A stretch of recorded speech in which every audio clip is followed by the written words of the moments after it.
दारिया सेना के अध्यक्ष मुकेश जैन जी 3 तलाक हलाला मूर्ति विसर्जन जैसे मामले में जो जज हस्तक्षेप कर रहे हैं उनके खिलाफ प्रदर्शन के लिए जंतर मंतर पर आए हुए हैं। तो सर आपकी क्या मांगे हैं सरकार से?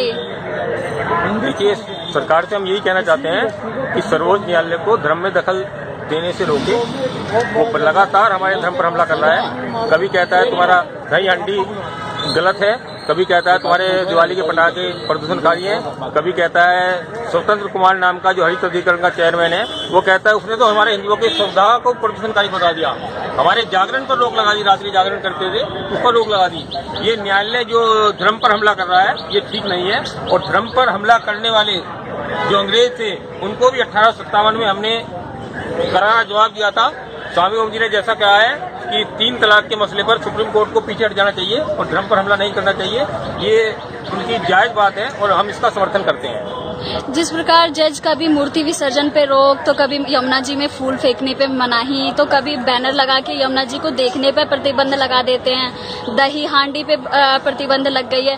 तो इस खिलाफ के जो हिंदू विरोधी मुस्लिम विरोधी जो कार्य हो रहे हैं उसके खिलाफ जो जज कार्य कर रहे हैं उसके खिलाफ आपकी क्या मांगे हैं? देखिए, हमने हरित अधिकरण का चेयरमैन था स्वतंत्र कुमार, जिस नीच ने हमारे बंदरों को प्रसाद देने पर प्रतिबंध लगाया आज और भाटी की खान में ले जा पकड़वाकर बंदरों को भिजवा दिया। वहाँ हजारों की संख्या में बंदर ठंड से मर गए। ऐसे लोग ये CIA के इशारे पर काम कर रहे हैं। अभी आपको याद होगा कि श्री श्री रविशंकर पर जिन्होंने यमुना में के किनारे विश्व सांस्कृतिक महोत्सव किया था उसको बहुत प्रताड़ित किया कि ये गलत है, यमुना को क्षति पहुंचा रहा है। ये सब हमारे कुंभ लगता है, महाकुंभ लगता है, उस पर भी हमला करने की ये दृष्टिकोण है जजों का और हम इस सब के खिलाफ हैं। उसको स्वतंत्र कुमार को हमने कहा था कोर्ट में जाकर कि तुम कौन होते हैं हमारे धार्मिक मामलों में हस्तक्षेप करने वाले। संविधान के अनुच्छेद 25 के अनुसार हमें धर्म को अबाध रूप से मानने और उसका आचरण करने की छूट दी गई है। इसी के साथ साथ संविधान का अनुच्छेद 26 कहता है कि धार्मिक कार्यों के प्रबंधन करने का अधिकार धार्मिक संस्थाओं का है। तुम जो ये हस्तक्षेप कर रहे हो वो गलत कर रहे हो। वो गिड़गिड़ करने लगा था कि हम सभी धर्मों को बराबर मानते हैं, किंतु ये सब नक्सली आतंकवादियों से जज मिले हुए हैं। CIA के इशारे पर हिंदू धर्म और इस्लाम को खत्म करना चाहते हैं और यहाँ इस देश को ईसाई देश बनाने की ये जज लोग साजिश कर रहे हैं, जिसके खिलाफ हम लोग यहाँ पर खड़े हुए हैं। और स्वामी ओम जी ने तो कहा था जज दीपक मिश्रा को कि जज साहब, यदि तुमने सबरीमाला मंदिर में रजस्वला महिलाओं को जबरदस्ती प्रवेश कराने की अपनी साजिश से बाज नहीं आए तो मैं तुम्हें कोर्ट में आके जूता मारूंगा।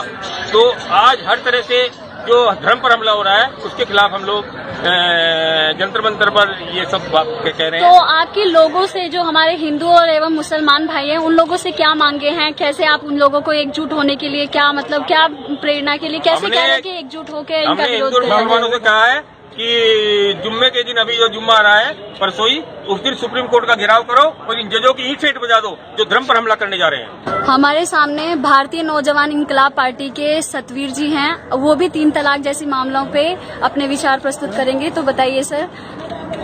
सुप्रीम कोर्ट हाई कोर्ट का ये 3 तलाक पे कोई मसला नहीं है। ये हजारों लाखों केस जो पेंडिंग पड़े हुए हैं उनको देखे पहले कोर्ट। ये तो एक जनता का एक जो है ध्यान भटकाने के लिए ये काम किया जा रहा है और केंद्र सरकार को इसको पूर्ण अधिकार है, कुछ भी फैसला ले सकती है 3 तलाक पे और इसमें मुल्ला मौलवियों को अधिकार है, सुप्रीम कोर्ट का कोई अधिकार नहीं है। दूसरा ये है कि जो हमारा जो सबसे बड़ा जो काम चल रहा है जो भारत पाकिस्तान के जो उस पर सीमाओं पर जो हमारे सर काटे जा रहे हैं उसको देखा जाए सबसे पहले। ये तो अंदर का मामला है। हम